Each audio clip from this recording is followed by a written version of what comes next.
And we are waiting for the start of this 80th commemoration of the D-Day invasion landing in Normandy, France, where President Biden will be in attendance and will deliver remarks.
Distinguished guests, please rise for the posting of the colors. Chers invités, veuillez vous lever pour l'affichage des couleurs.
Almighty God, our sons, pride of our nation, this day have set upon a mighty endeavor, a struggle to preserve our republic, our religion, and our civilization, and to set free a suffering humanity.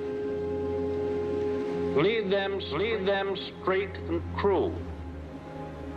Give strength to their arms, stoutness to their hearts, steadfastness in their faith. June 6, 1944, D-Day. France has been occupied by Nazi Germany for almost 4 years. Some countries have suffered under their sinister yoke even longer. Unfathomable crimes were committed against whole peoples. But the burdens of nations can only be lifted by the efforts of individuals.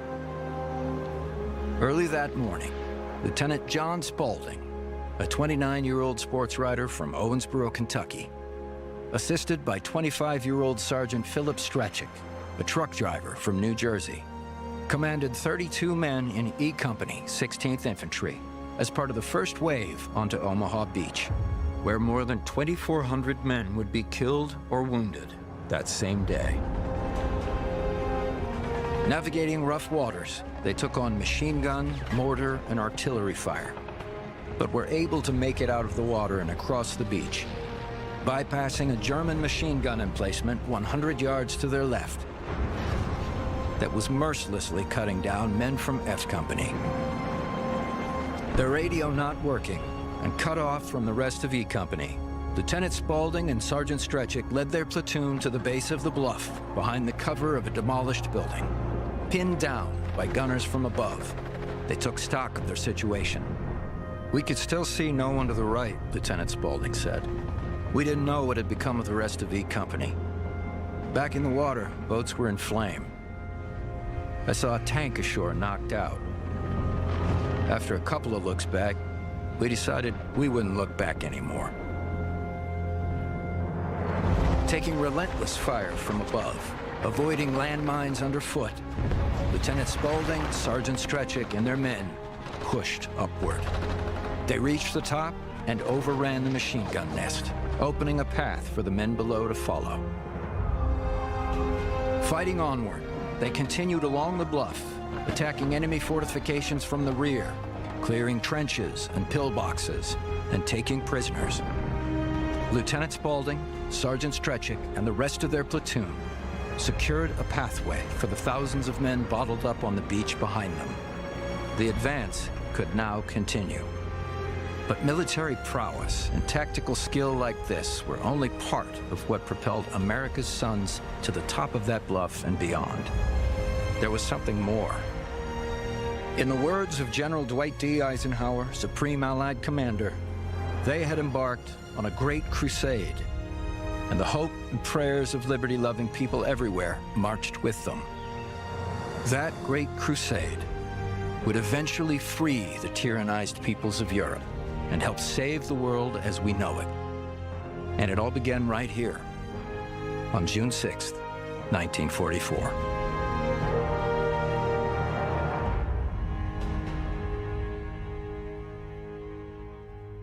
Distinguished guests, please rise, if you are able, for the arrival of the official party. Chers invités, veuillez vous lever si vous le pouvez pour l'arrivée de la délégation officielle.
Distinguished guests, the President of the United States of America and Dr. Biden, accompanied by the President of the French Republic, Mrs. Macron.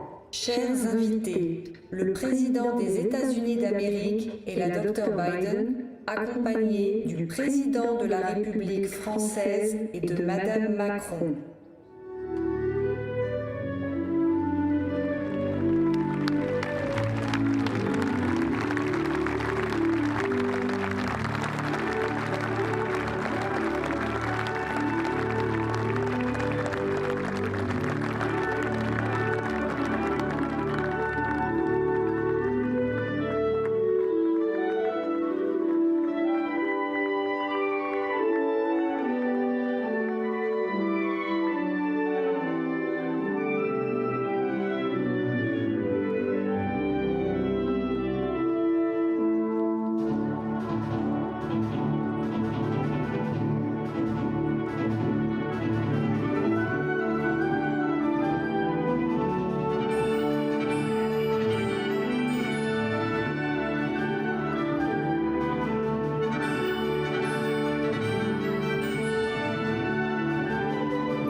Distinguished guests, please remain standing for the national anthem of the French Republic, followed by the national anthem of the United States of America. Chers invités, veuillez rester debout pour l'hymne national de la République française, suivi de l'hymne national des États-Unis d'Amérique.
Distinguished guests, please remain standing for the invocation delivered by Chaplain Karen Meeker. Chers invités, veuillez rester debout pour l'invocation prononcée par l'aumônière Karen Meeker.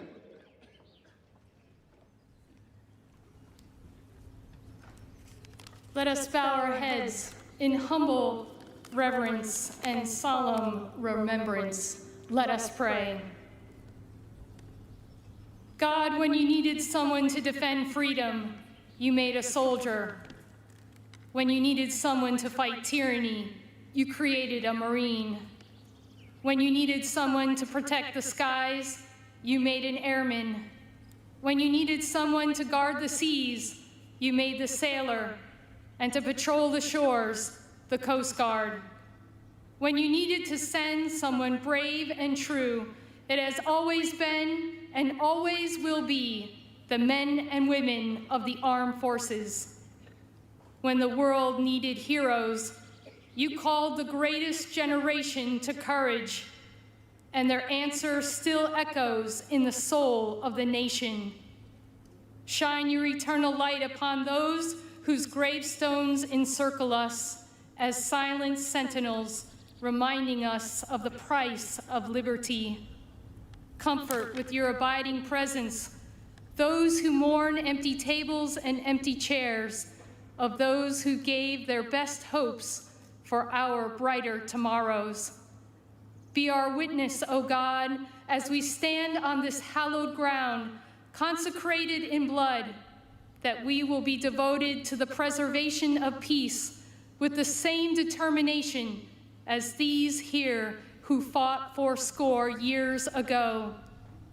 As storm clouds gather on the horizon once again, rise up, O God, the next greatest generation, to meet every challenge with an unbreakable resolve to do what is right and good in your sight, not counting the cost, but weighing the unfinished work of freedom, a vision where all people can pursue the life to which you have created them. May it be so, I pray, in your holy name. Amen and amen.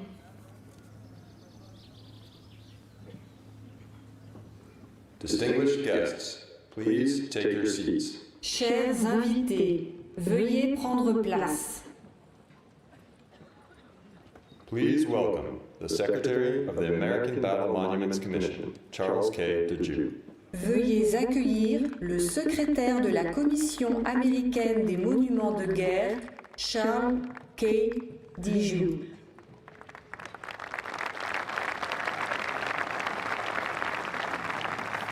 Thank you. President and First Lady Biden, Présidente et Madame Macron, ladies and gentlemen, welcome to the American Battle Monuments Commission, Normandy American Cemetery. Bonjour à tous et bienvenue. D-Day is the hinge of history. It is here we reflect the very best of America's values.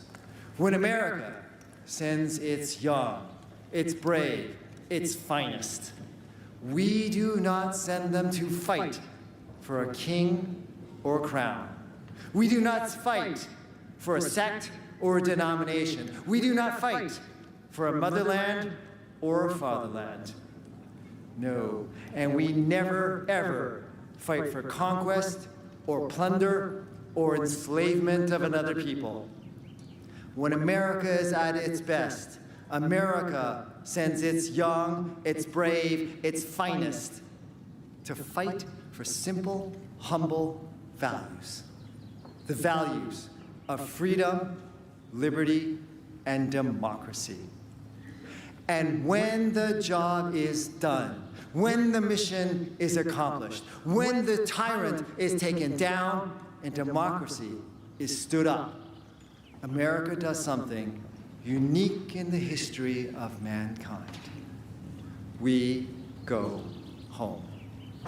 All that America asks for in return for the sacrifice of our young, our brave, and our finest are a few small plots of land to bury our dead. All of you are seated here in one of those small plots of land. That is why this date, June 6th, this place, Normandy, and this ceremony here is so important. It is a reminder to all of us of the true cost of war and the real price of freedom. It is a price that we paid on D-Day 80 years ago. It is a price that we remind all authoritarian dictators today that if necessary, we will pay that price again to ensure the success of freedom. And that is ultimately why France knows, the United States knows, and we know. La France connaît, et les États-Unis connaissent, et nous connaissons that the world's most powerful weapon system is not a T-72 manned by mercenaries. It is not a Fujian aircraft carrier patrolling artificial islands. It is not a suicide terrorist killing and slaughtering innocents. No. The world's most powerful weapon system was, is, and shall forever be a free people willing to fight for freedom. Ladies and gentlemen, thank you for coming here. Thank you for remembering here. Thank you for renewing your faith in freedom. Je voudrais dire merci beaucoup. May God bless each and every one of you, France and the United States of America.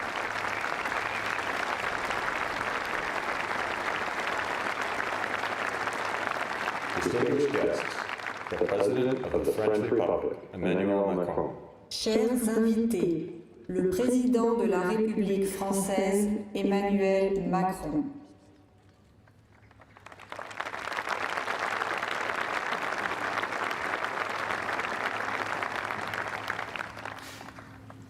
Monsieur le Président des États-Unis, cher Joe Biden, Madame la Première Dame, Dr. Jill Biden, Mesdames et Messieurs, en vos grades et qualités, Messieurs les combattants du débarquement, chers vétérans, Mesdames et Messieurs, ces humbles tombes blanches qui sont juste là, à portée de main derrière vous, sont un des lieux les plus émouvants de France. On y sent vibrer l'histoire, l'héroïsme des morts et celui des vivants. On y lit la grandeur d'un peuple prêt à mourir sur un sol qui n'est pas le sien, pour une cause qui est la sienne. Il est un sanctuaire où se transmet comme un flambeau la mémoire inlassable du jour J. Car ici est le lien séculaire entre nos deux nations, nos deux républiques qui se renouvellent et s'affermissent. Un lien de sang versé pour la liberté. Ce lieu comme cette cérémonie disent notre dette à l'égard de ceux qui sont tombés, comme de ceux qui ont survécu. Et vous voilà, aujourd'hui, à nos côtés. À l'été 1944, vous aviez 20 ans à peine, parfois moins. Vous aviez une famille, des amis, une fiancée, une femme, parfois des enfants. Vous aviez des rêves, des projets, un avenir. Et vous avez tout quitté, franchi l'océan et débarqué sur les côtes de France il y a 8 décennies de cela. Vous avez tout quitté et pris tous les risques pour notre indépendance, pour notre liberté. Cela, nous n'oublions pas. Merci.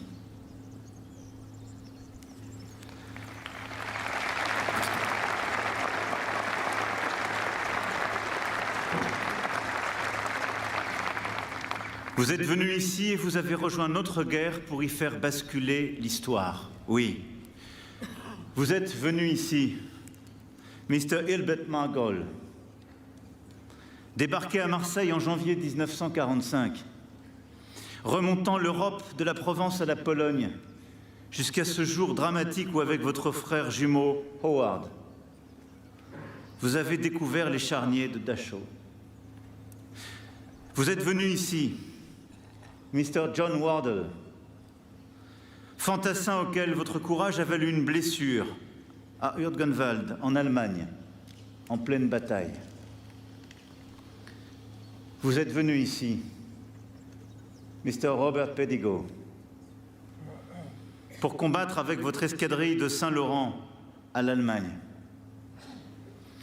Vous êtes venu ici, Monsieur Calvin Schreiner, qui avait participé à l'opération Dragoon depuis le sud de la France et passé les derniers mois de guerre à réparer nos hôpitaux, nos voies ferrées, nos routes.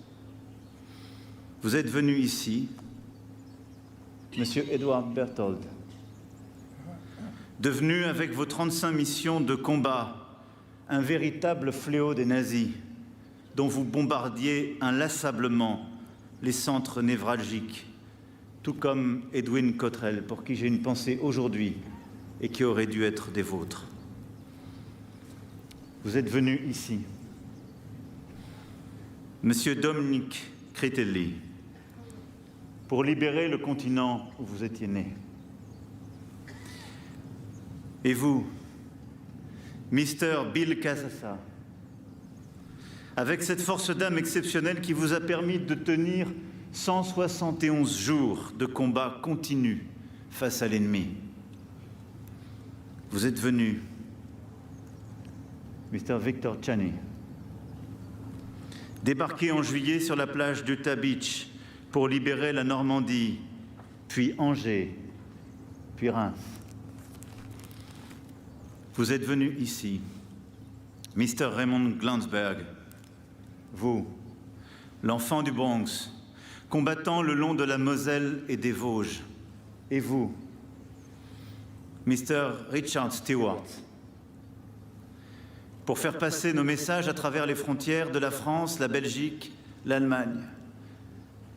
Vous êtes venu ici, Mr. John Kenyon, qui avait vécu la Normandie, la libération de Paris, le Maroc, évacuant nos blessés, transportant nos hommes et notre matériel. Vous êtes venus ici.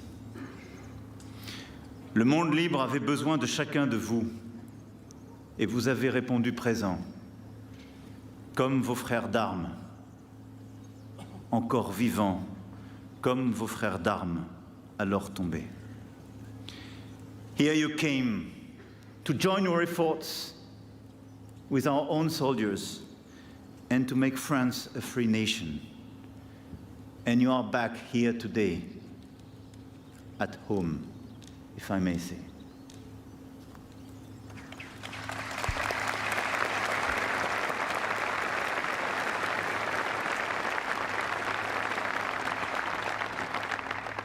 Rangers, lead the way.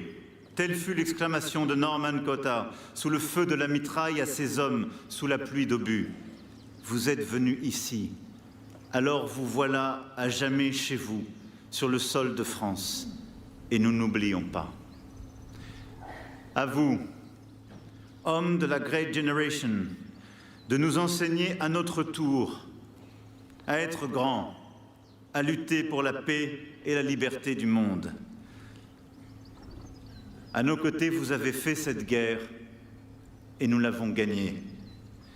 Alors pour vous qui êtes là, et pour vos camarades qui ne le sont plus, et dont vous portez la mémoire en ce jour, pour votre bravoure au service de notre liberté, j'ai l'honneur de vous remettre les insignes de chevalier de la Légion d'honneur. Merci.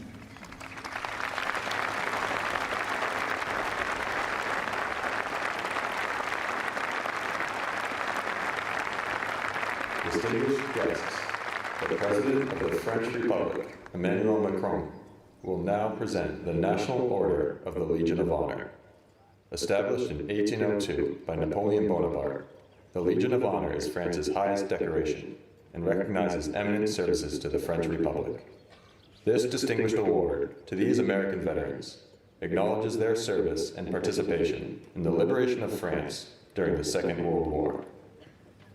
Chers invités, le président de la République française, Emmanuel Macron, va maintenant présenter l'Ordre national de la Légion d'honneur. Créée en 1802 par Napoléon Bonaparte, la Légion d'honneur est la plus haute décoration française et récompense les services éminents rendus à la République française.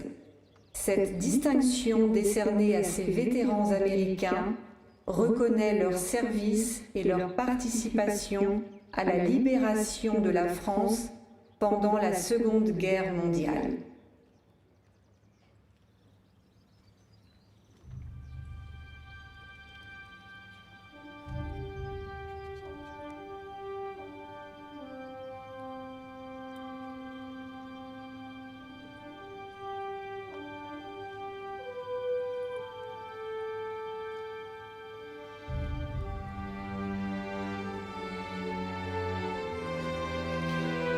Monsieur Hilbert Margol, au nom de la République française, nous vous faisons chevalier de la Légion d'honneur.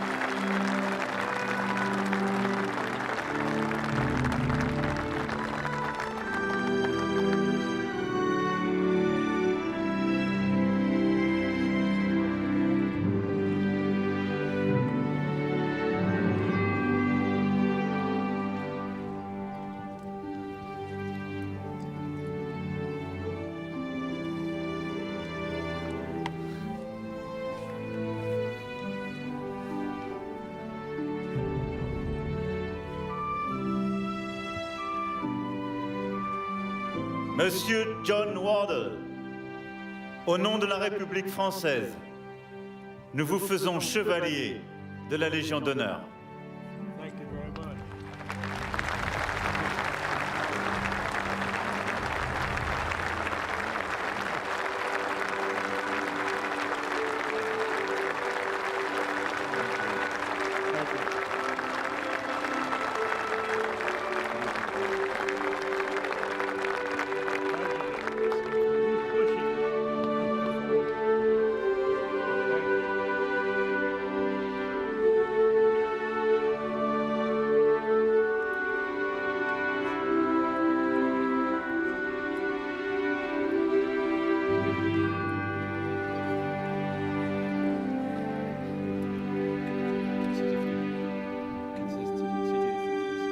He wants to say it. He wants to stand.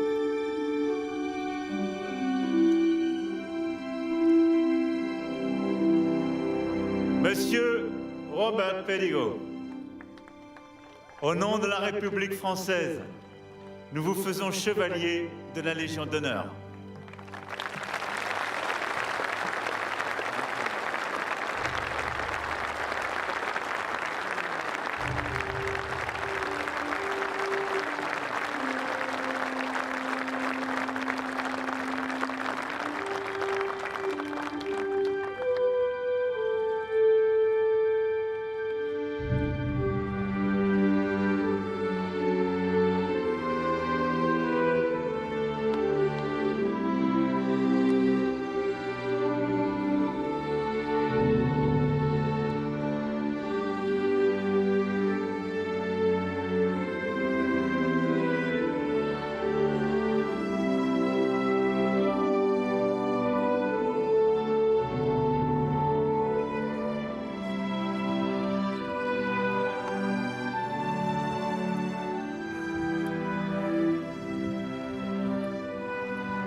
Monsieur Calvin China, au nom de la République française, nous vous faisons chevalier de la Légion d'honneur.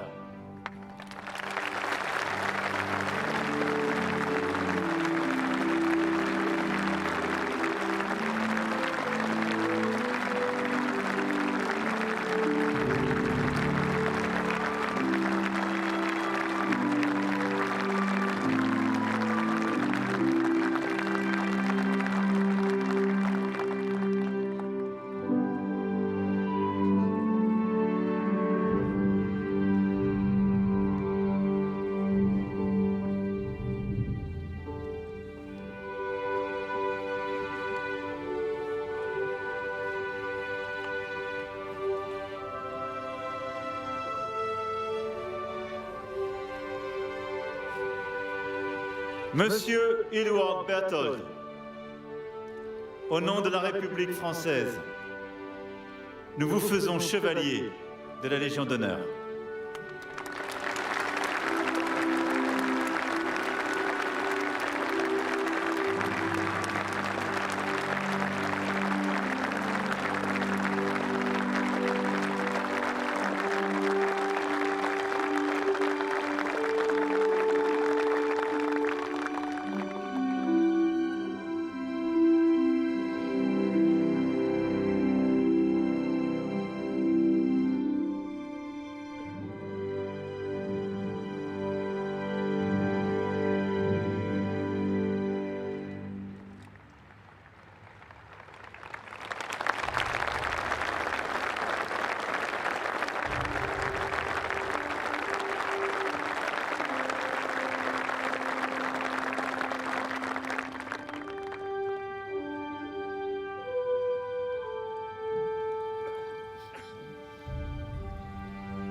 Monsieur Dominique Critelli, au nom de la République française, nous vous faisons chevalier de la Légion d'honneur.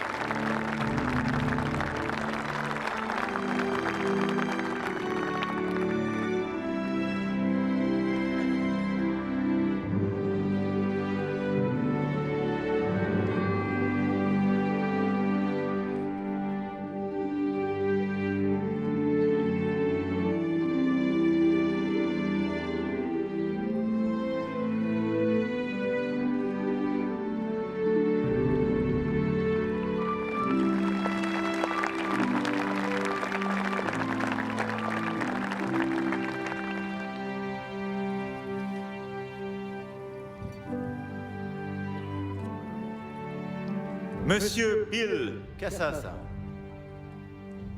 au nom de la République française, nous vous faisons chevalier de la Légion d'honneur.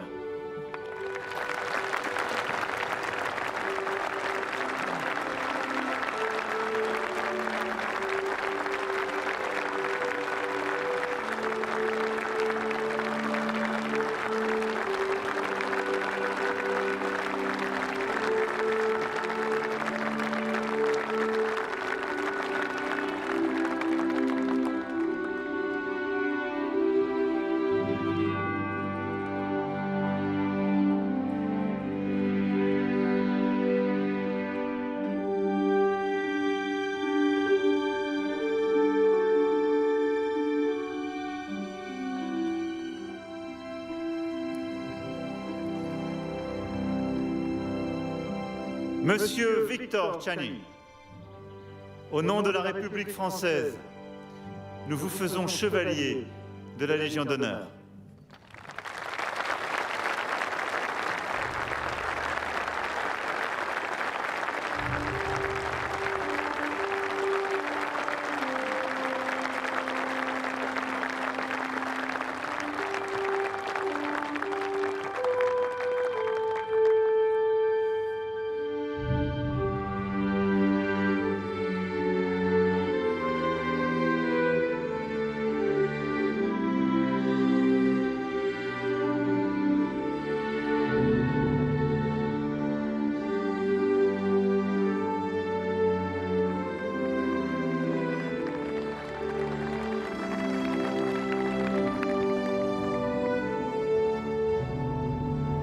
Monsieur Raymond Glansberg, au nom de la République française, nous vous faisons chevalier de la Légion d'honneur.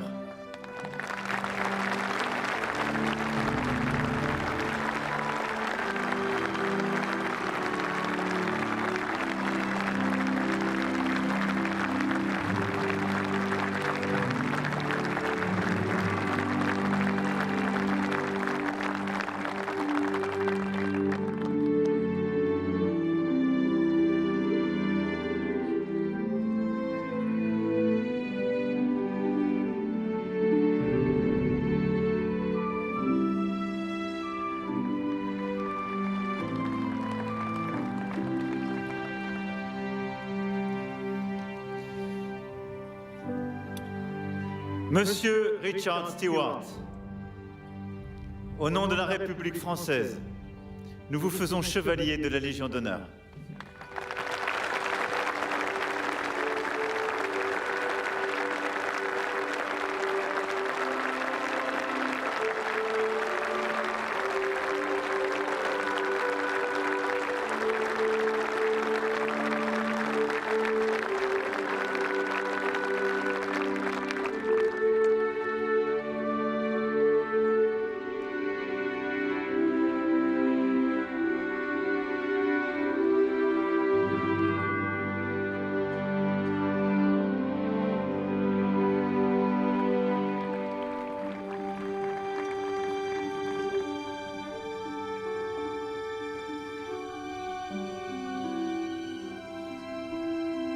Monsieur John Kenyon, au nom de la République française, nous vous faisons chevalier de la Légion d'honneur.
Distinguished guests, please welcome the Honorable Lloyd J. Austin III, Secretary of Defense of the United States of America.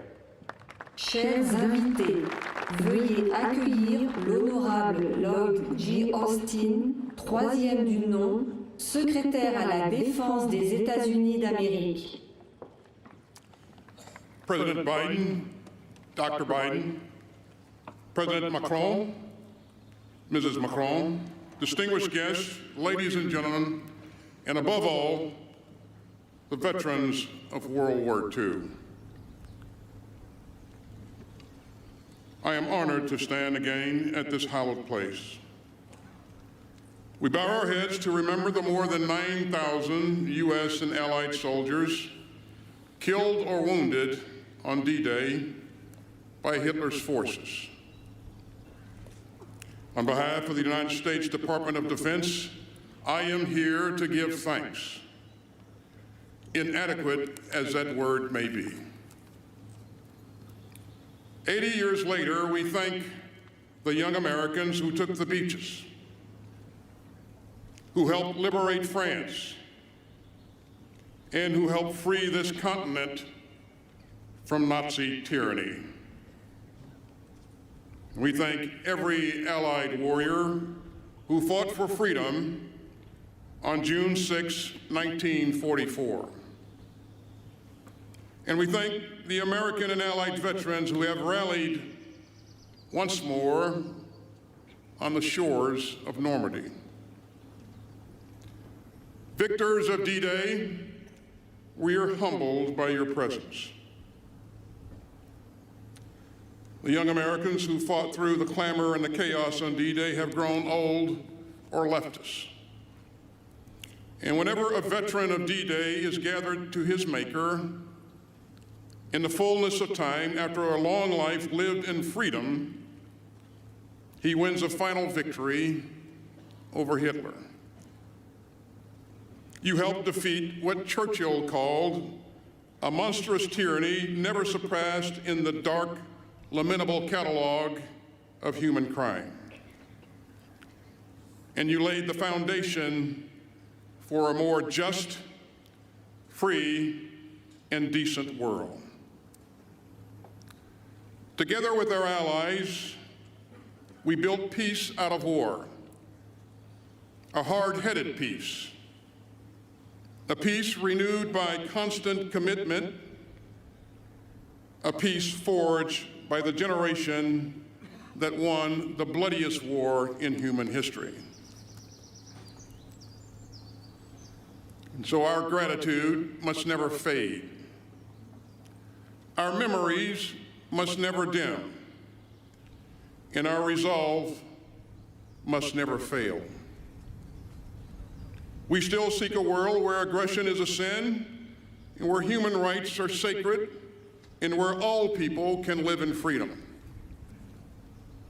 And so we must rally again to defend the open, post-war world of rules, rights, and responsibilities. Those rules protect us. Those rights define us. And those responsibilities summon us once more. At this hinge in history, we must again stand firm against aggression and tyranny.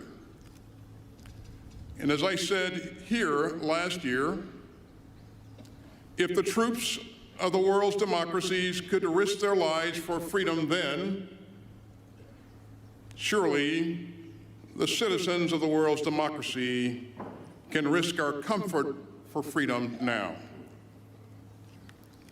So let us again uphold the spirit of D-Day. Let us again defend the principles that the Allied armies carried. And let us again thank the heroes of D-Day who kept freedom alive for us all. You saved the world.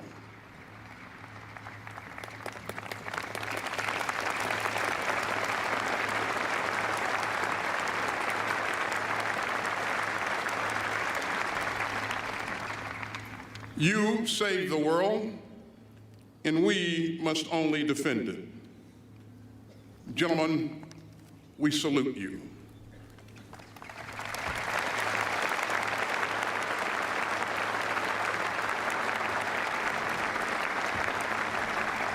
May God bless the American and Allied troops who fought here. May God bless the United States of America, and may God bless all who cherish human freedom. Thank you.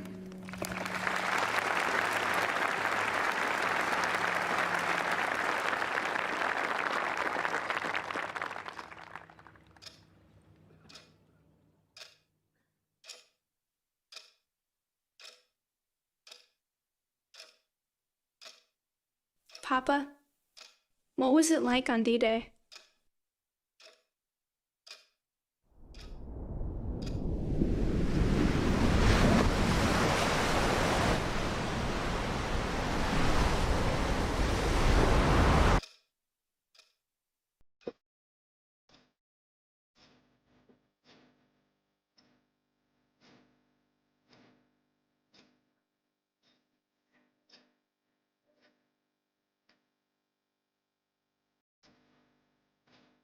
We had no idea what we were going to do or for it would happen, but it was the beginning. It was a very decisive battle for us because our mission was to establish ourselves on the beach. When we were on that boat, on the Viking boat, everybody talked about the same thing, helping each other and not getting killed. We started up this sandy area, and there were hundreds of men inside. My father jumped about 1:30 in the morning on June 6th. The plane was too low, it was too fast, the fire coming up was so thick, it was like you could walk on it. It wasn't something that we had ever seen before in all of our training. I always have said that it was the power of my mother's prayers that saved me that day.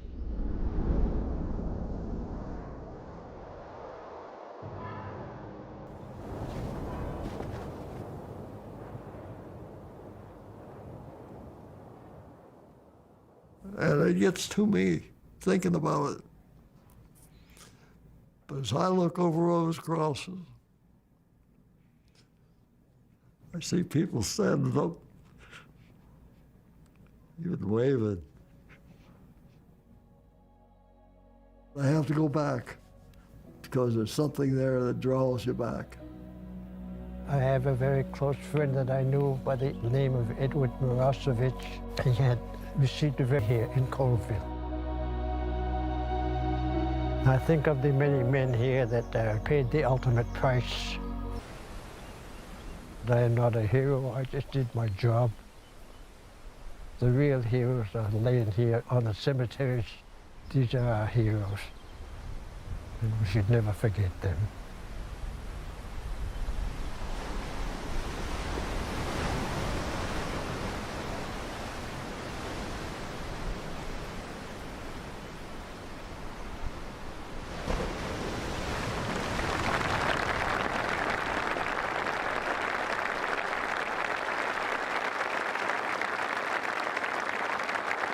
Distinguished guests, the 46th President of the United States of America, Joseph R. Biden, Jr.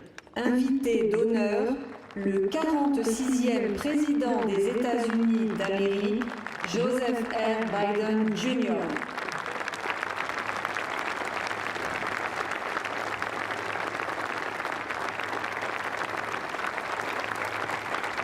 The hour had nearly come. Monday, June 5th, 1944. The evil of Hitler's Third Reich was devastating the world. Nazi Germany had subjugated the once free nations of Europe through brute force, lies, and twisted ideology of racial superiority. Millions of Jews murdered in the Holocaust. Millions of others killed by bombs, bullets, bloody warfare. Hitler and those with him thought democracies were weak, that the future belonged to dictators. Here, on the coast of Normandy, the battle between freedom and tyranny would be joined. Here, on that June morning, the testing was at hand. President Macron, Mrs. Macron, Secretary Austin, Secretary Blinken, distinguished guests, most of all, our honored veterans who met that test at the ages, a test of ages to that moment, 80 years ago today.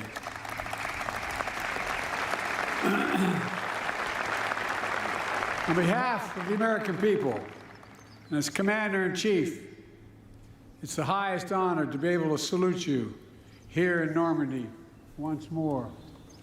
All of you, God love you.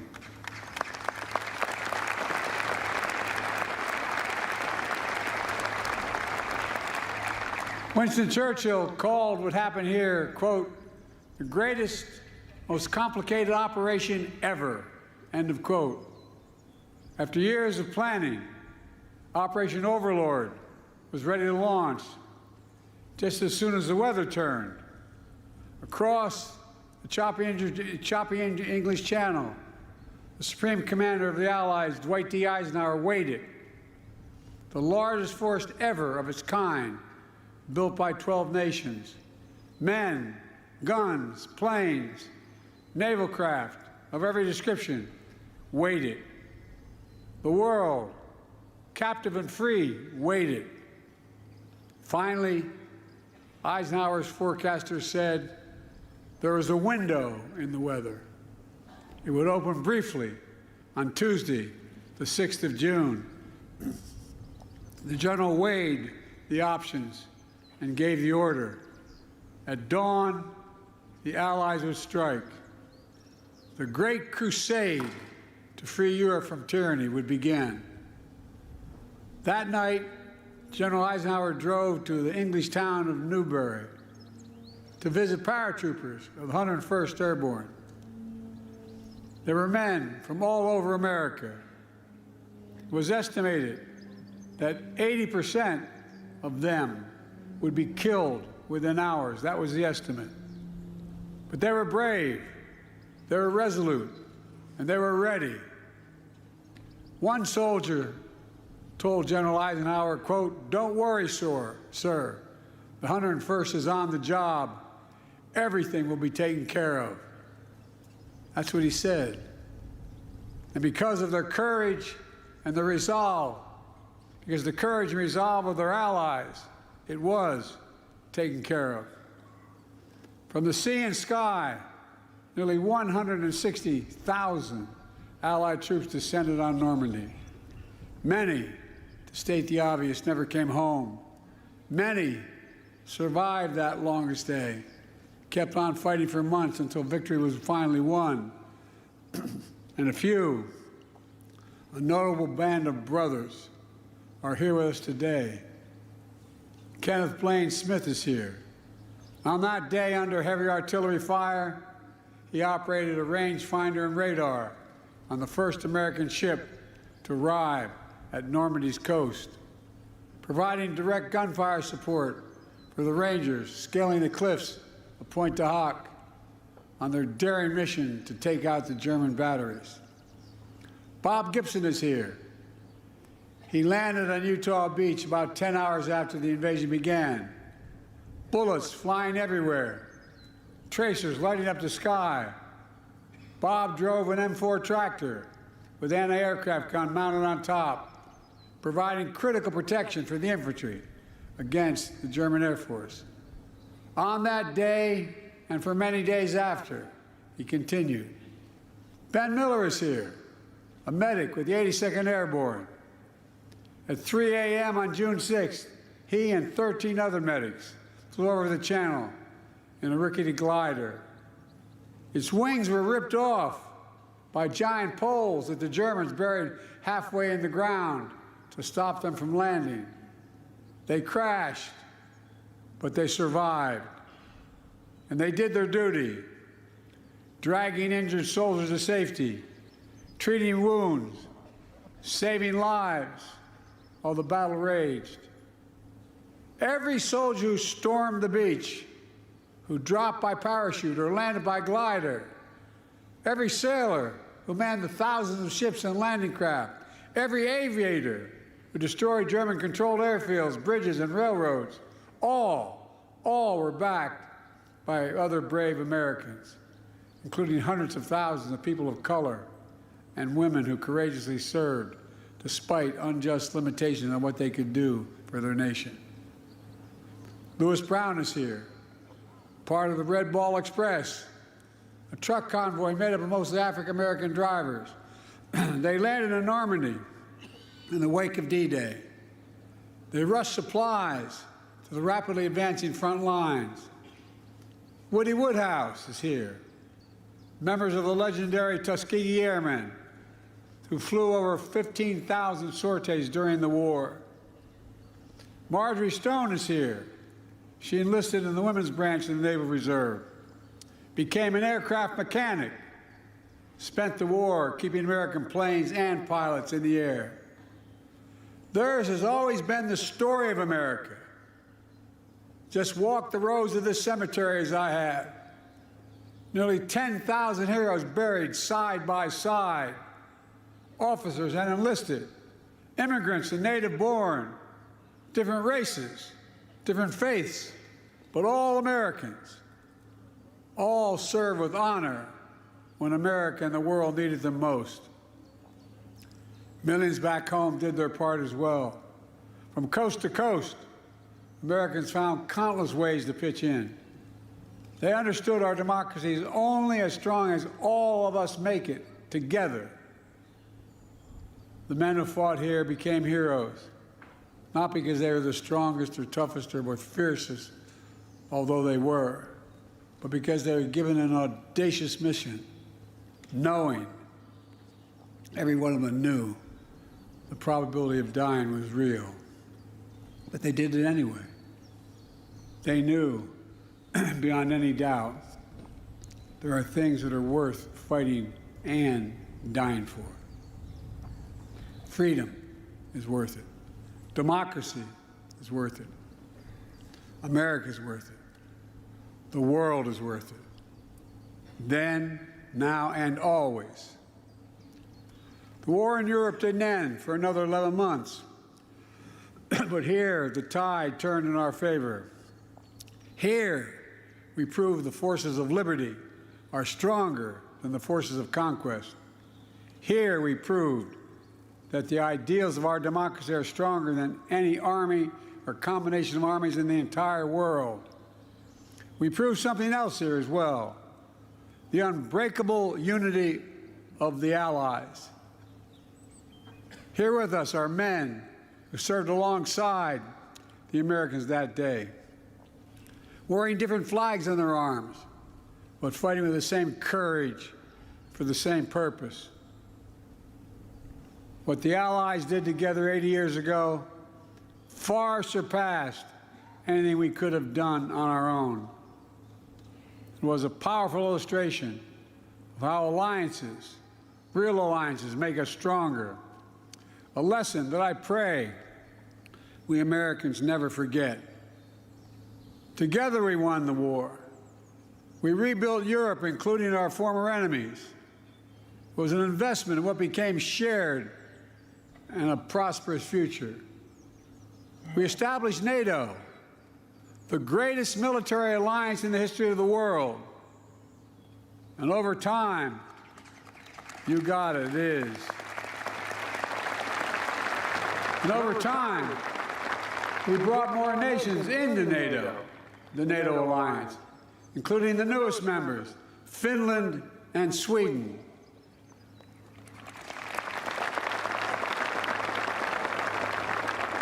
Today, NATO stands at 32 countries strong, and NATO is more united than ever, and even more prepared to keep the peace, deter aggression, defend freedom all around the world. America has invested in our alliances and forged new ones, not simply out of altruism, but out of our own self-interest as well. America's unique ability to bring countries together is an undeniable source of our strength and our power. Isolationism was not the answer 80 years ago, and is not the answer today.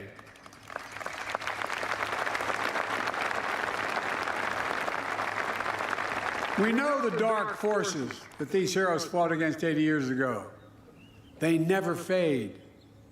Aggression and greed, the desire to dominate and control, to change borders by force, these are perennial. The struggle between a dictatorship and freedom is unending. Here in Europe, we see one stark example. Ukraine has been invaded by a tyrant bent on domination. Ukrainians are fighting with extraordinary courage, suffering great losses, but never backing down.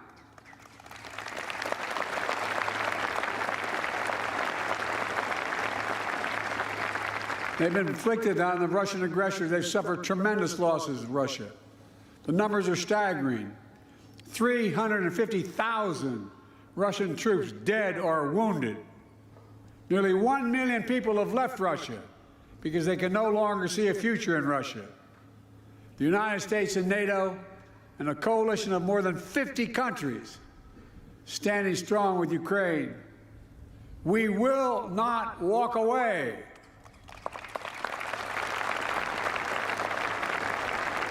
Because if we do, Ukraine will be subjugated, and it will not end there. Ukraine's neighbors will be threatened. All of Europe will be threatened.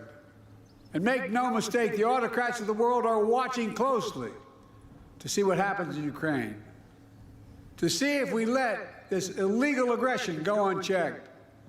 We cannot let that happen. To surrender to bullies, to bow down to dictators, is simply unthinkable.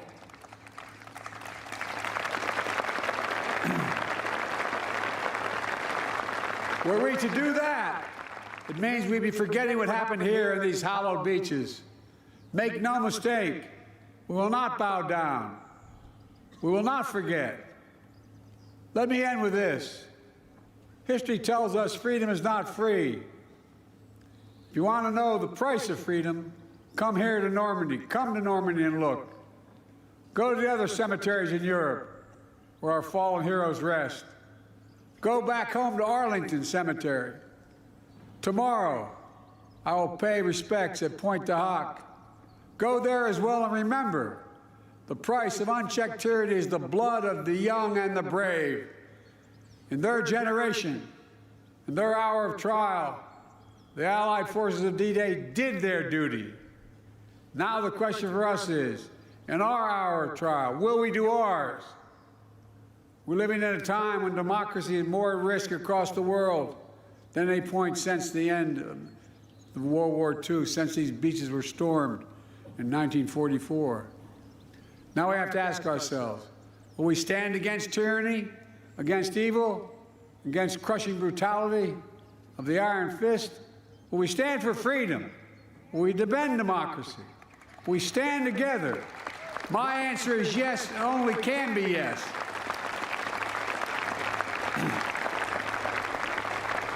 We're not far off from the time when the last living voices of those who fought and bled on D-Day will no longer be with us.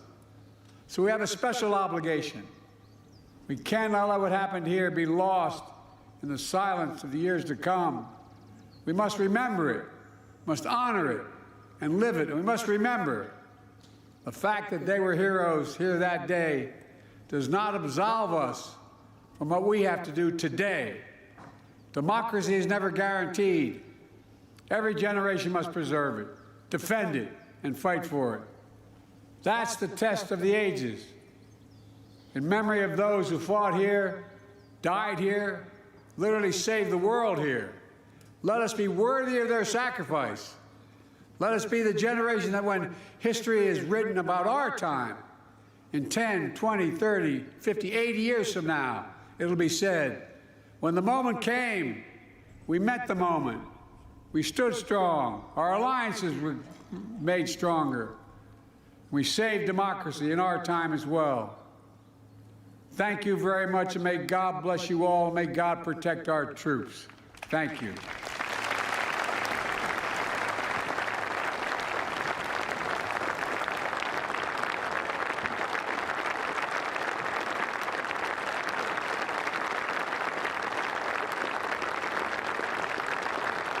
Distinguished guests, in honor of the veterans gathered with us today and those commemorated at this hallowed ground, Lieutenant Commander Catherine Miyamasu will now read the watch. Chers invités, en l'honneur des vétérans réunis avec nous aujourd'hui et de ceux qui sont commémorés dans ce lieu sacré, la capitaine de corvette Catherine Miyamasu va maintenant lire The Watch, la garde. Detail! Attention!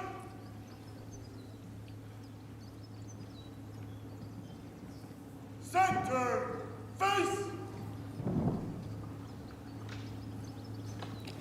When a sailor retires, it is traditional that a younger service member read the watch. Today, we want to read the watch for all World War II veterans here today, both behind us and all around us. 80 years ago, these sailors stood the watch. While some of us were in our bunks at night, these soldiers stood the watch. While some of us were in school learning our trade, Marines, airmen, and coasties stood the watch.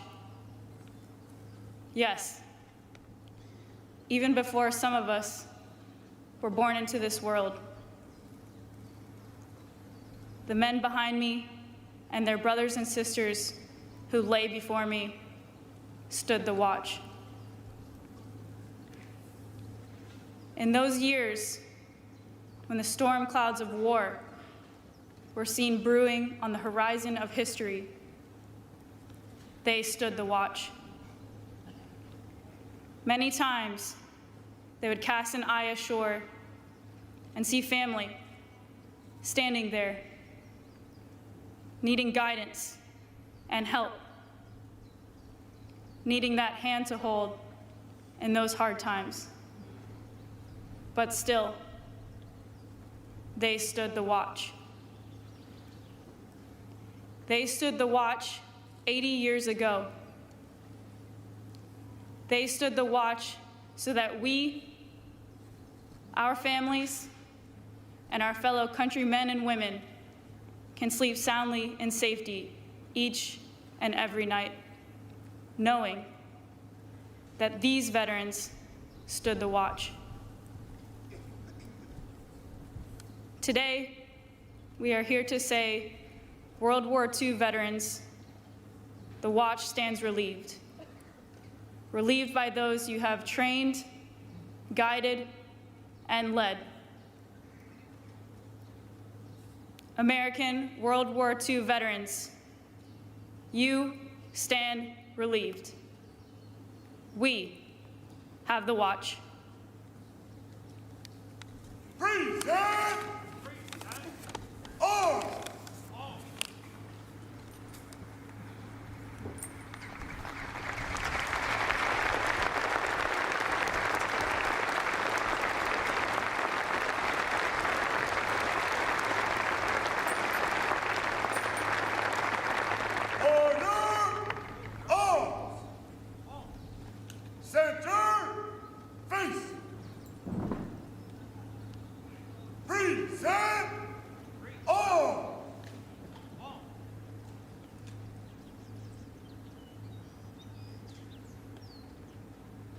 Distinguished guests, please rise if you are able, as we salute those memorialized here at Normandy American Cemetery, and remain standing for the playing of La Sonnerie au Mort and taps, and the departure of the official party.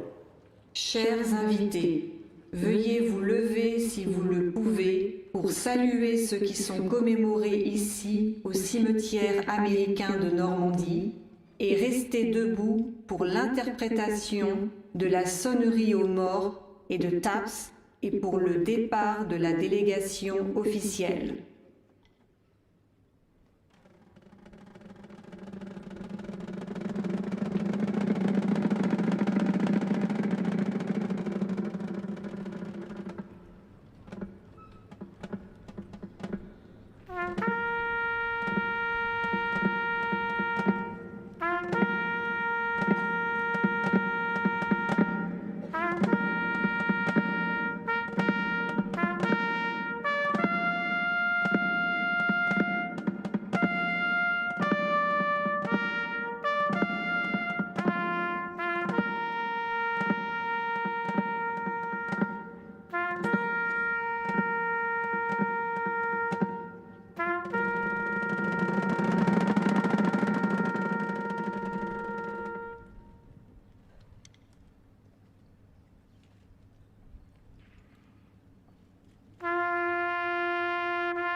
Next, a lecture on the impact of Generals George Patton and Erwin Rommel on the D-Day operation. Former U.S. Army historian Kim Holian discusses the military careers of both generals, their respective backgrounds, and the role historians played during World War II. This is just over an hour. Good evening, everyone. Bonsoir. Thank you so much for coming tonight. Thank you to everyone here at the Lyceum, and thank you for everyone on Zoom and joining us through C-SPAN as well. Before we start, I would like to inform everyone that this lecture will be recorded and available for later viewing. My name is Angelique Moss, and I am the chairwoman of the Alexandria Khan Sister City Committee. We are a volunteer city committee that promotes educational and cultural exchange between the city of Caen and Normandy and the city of Alexandria here in Virginia. This is the first of two programs that we will be hosting this year for the 78th anniversary of D-Day.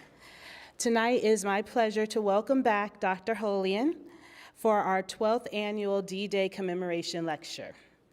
Dr. Kim Bernard Holian was a professional historian with the U.S. Army for 34 years, where he received commendations from the late John Marshall, Secretary of the Army, and President Ronald Reagan.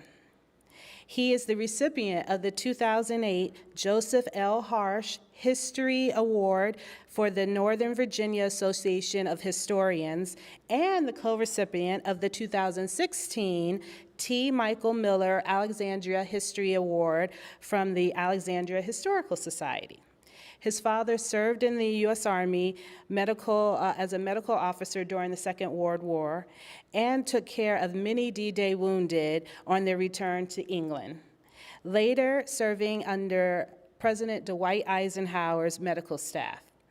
We were fortunate to have Dr. Holian join us as a lecturer last year and in 2019. Tonight, Dr. Holian will speak on Patton and Rommel, the missing generals of D-Day. We'll have time for Q&A afterwards, and then we'll invite everyone to join us downstairs for a reception. And now, ladies and gentlemen, Mesdames and Messieurs, Dr. Kim Holian.